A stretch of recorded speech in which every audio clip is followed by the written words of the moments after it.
Thank you for coming. Seems like only 2 short years ago, most of us met in this room when we first filed our lawsuit against Speaker Nick Mattiello for his abuse of power, calling for an unlawful audit of the Convention Center Authority. Since that time, we've had a lot of legal machinations, and today Judge Silverstein issued a decision ruling the right way, ruling that we have asserted allegations which would constitute a violation of our federal civil rights, specifically my civil rights as the minority leader in the House of Representatives and a member of JCLS. Specifically, my First Amendment right to free speech, my 5th and 14th Amendment right to due process and equal protection. And when you read his decision, it obviously leaves some procedural issues that need to happen. We need to prove our facts alleged in our complaint, but he essentially said, if the facts in the complaint are proven, this is a violation of the Civil Rights Act, and Filippi, the minority caucus, can seek anything from injunctive relief, punitive damages, monetary damages, attorney fees against everyone from the Speaker of the House, the former Speaker of the House, the former Executive Director of JCLS, the current Executive Director of JCLS, the President of the Senate, the House Majority Leader, the House Minority Leader, the State Controller, and the Treasurer of the State of Rhode Island. We're extremely confident now because we believe that none of the facts in our lawsuit can reasonably be disputed. No one disputes that JCLS hasn't met in over 10 years. No one disputes that they spend $46 million a year without having a single meeting. And no one disputes that I've been excluded from JCLS, and in my opinion, in violation of our law and state and federal constitutions. So this is a really good day. It shows that we have an independent judiciary that will hold some of the most powerful people in the state to account when they abuse their power. And I think all citizens in this state can be rest assured that the rule of law can rule the day even against some of the most powerful people in the state. And this is about the taxpayers. JCLS spends $46 million a year of taxpayer money with no accountability. The law requires them to be open, to have meetings, public meetings. And when the highest people in this state don't even follow the law and operate in a closed manner, what does that say to the rest of government? Whether it's the rest of state government or local governments. They say it says the rules don't matter. So I'm confident that as we go forward, we're going to resolve this. We're calling on Speaker Sicarci, President Ruggiero, Majority Leader Blazejewski, and Senate Minority Leader Algier to come to the table and resolve this at this point. Going forward with litigation is not what we want. We want to resolve this. We want to have open meetings. We want to follow the law. And that's what we're calling for. After this decision, it's either we resolve this or we go forward in court with discovery, motions, wasting everybody's time and energy. The law is clear. We need public meetings. These are good people on the other side. The Senate President, the Speaker, the Majority Leader, and the Senate Minority Leader. These are good men, people who we continue to work with, even despite our differences here. And we specifically are saying, come to the table and resolve this. Enact rules in JCLS that dictate how money is spent. And let's put this dispute behind us and carry on with the people's business. I want to specifically thank Attorney Nick Gorham, who is representing me on this case. Worked tirelessly for 2 years, former representative and former House Minority Whip. Day and night, weekends, worked hard, up against the most expensive, powerful law firms in the state, representing the parties on the other side. A group of ragtag Republicans have a significant victory enforcing the rule of law. So I want to thank you specifically, Nick, for your hard work on this. Thank you. And if you have anything to say, please take the mic.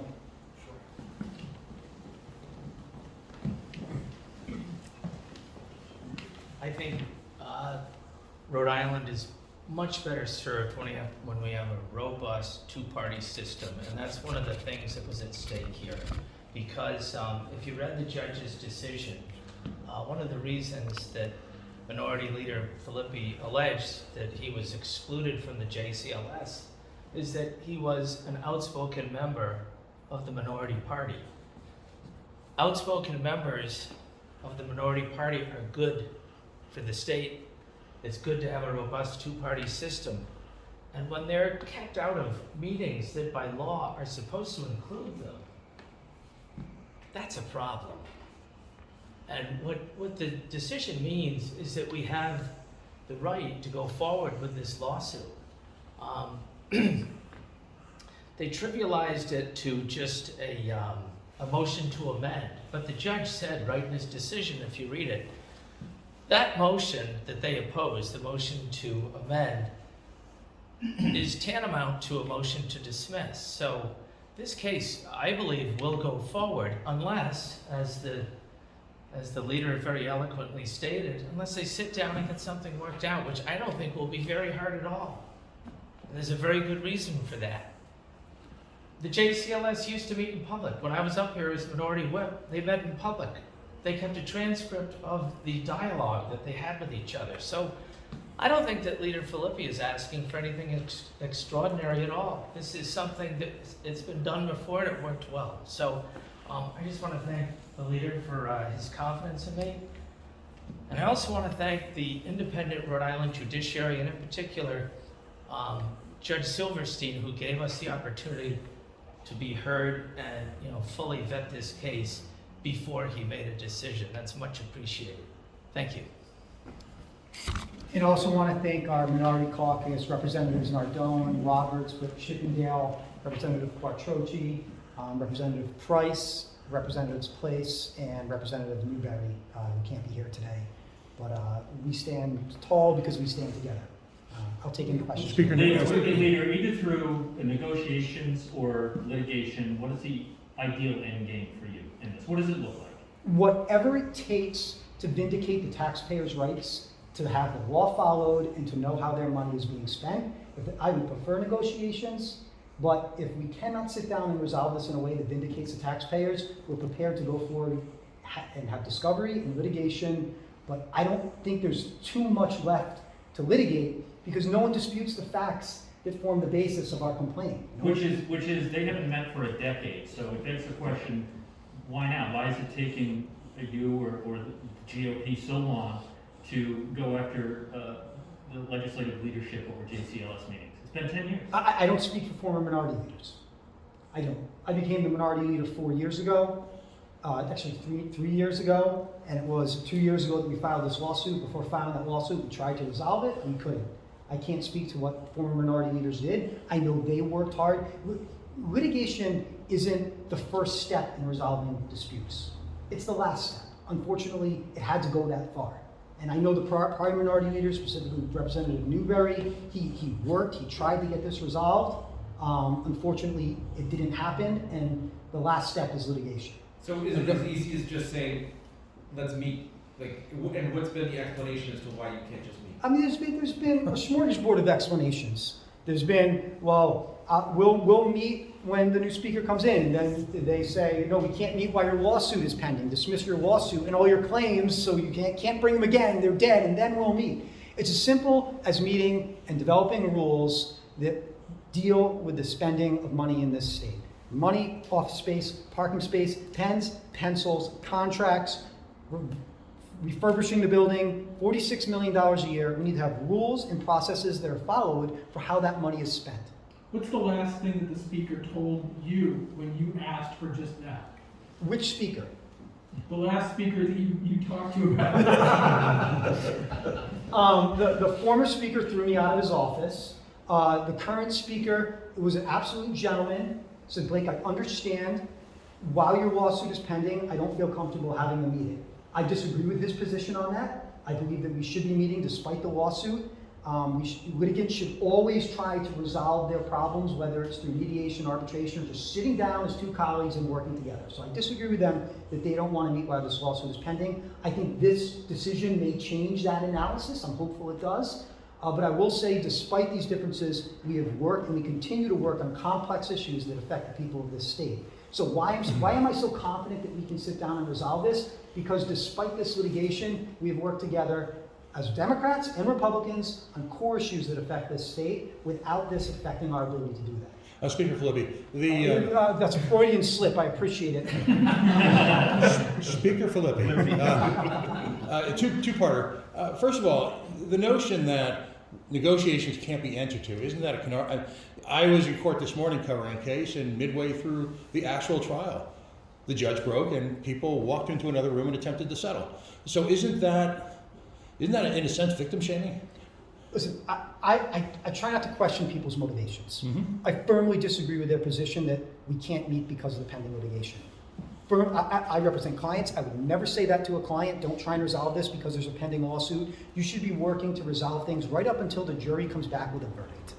Second part, this case is not isolated. This actually represents a consistent approach by the narrative of the, if you will, the incumbent party over a number of years, to the point where just, I believe about a week or two ago, an Open Meetings Act violation was filed by the GOP as regarding the redistricting hearings. Why do you think there's this open disdain for the Open Meeting Act here in Rhode Island? You know, so the redistricting committee was subject to the Open Meetings Act because that was specified in the statute. Right. I don't know that the JCLS is subject to the Open Meetings Act in terms of posting.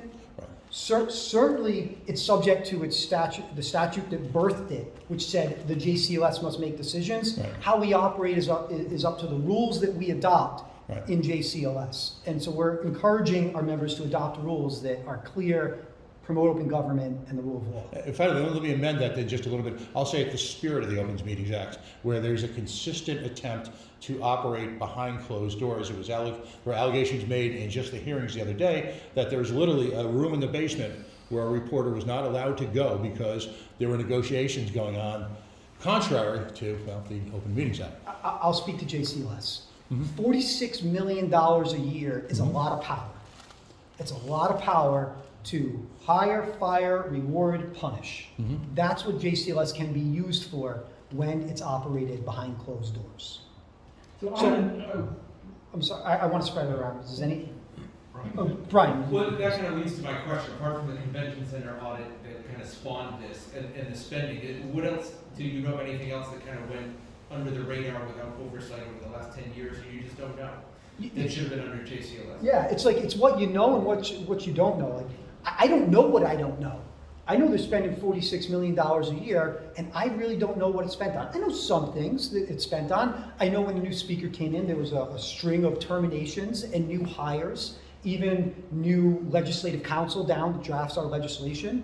You know, those are people that should be hired through the JCLS process. So, I mean, there's $46 million a year being spent. I want There to are know the details. walls torn down, there are offices built, there are rooms renovated, there are caterers hired. There's so much money that goes through JCLS that shouldn't just go to this person because they're a political friend or that person because they're a cousin. That needs to stop. And right now in the state of Rhode Island, transparency is something that people are crying for on so many levels. All we asked for was that same transparency. We have commissions that talk about things, land use commissions, beach access commission, and they're completely transparent. And we're just talking about ideas. But yet we have this committee that's statutorily created that happens in literally a dark room. No one knows where the money's being, we know where it's being spent when we see a caterer pull up or a construction company pull up, but we don't know how the decisions are being made. The people of Rhode Island who are spending almost $1 million a week through JCLS deserve to know where their money's going. It's as simple as that. Legislative grants, you know, $150,000 to the former speaker's district in 1 year. That stuff needs to be voted on by JCLS. Can't just be handed out by the speaker on the third floor. As I read the ruling, it said that the acts are not subject to, are not legislative acts that are immune from a lawsuit. But it didn't say that the JCLS had to meet, or had to vote, or had to do anything affirmative. How do you know the judge's ruling will go there? It says they have to actually do any of the stuff that you want them to do. So what the judge said was that the exclusion of me from JCLS is not a legislative act that would entitle the defendants to legislative immunity. So implicitly, I'm reading that as saying Filippi, as minority leader, has to be involved in these decisions.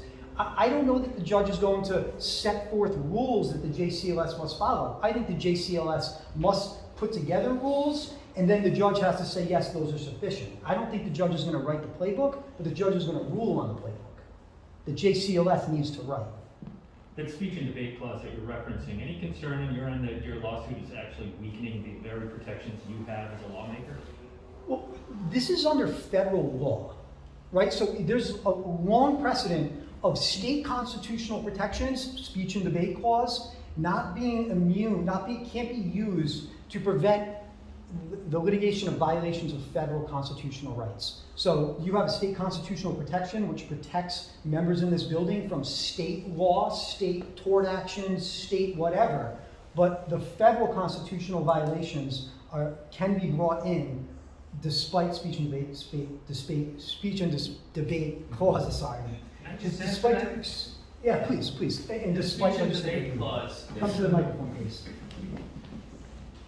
The extent of the speech and debate clause is limited to official legislative acts.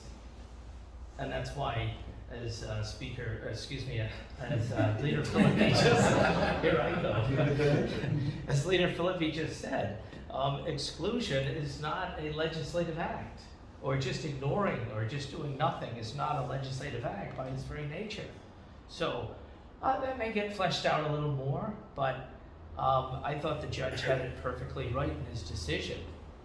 It's rather self-evident, isn't it, that excluding someone when the committee says he's a member, how can that be legislative immunity when it's not a legislative act? And the other thing that I thought was quite interesting is Judge Silverstein relied on the Bond case, Julian Bond, back in the 60s. He spoke out about the Vietnam War before being sworn in before being seated as a Georgia legislator, and they wouldn't let him sit. And the Supreme Court of the United States said that's a violation of his civil rights. These are fundamental civil rights, and Judge Silverstein also talked about that. You know, legislators actually have fundamental civil rights in this building, and so I don't think that the speech and debate clause is ultimately going to protect what they've done. I think they've got a long road to Tipperary before they can establish that. So, again, I just want to say I appreciate the independence of Judge Silverstein on this issue. This was not an easy decision to make. It's never been made before. And respect that and appreciate it. Thank you. And this is tantamount to excluding a legislator from the chamber because you don't like what they're going to say. The legislature delegated its administrative function to the JCLS. You can't exclude a member of JCLS from the room, from the decision-making process, because you don't like their opinion. What they've done to me as minority leader is the same thing as shutting the State House doors during an important vote. That's basically what they've done. So, and there has to be a remedy for it. And there's a remedy under federal law, Supreme Court precedent, a bunch of other circuit court precedent saying that there is a remedy, there has to be a remedy, despite the speech and debate clause and despite legislative immunity. I'm glad that federal law vindicates that right. Anybody else? Thank you everyone so much for coming.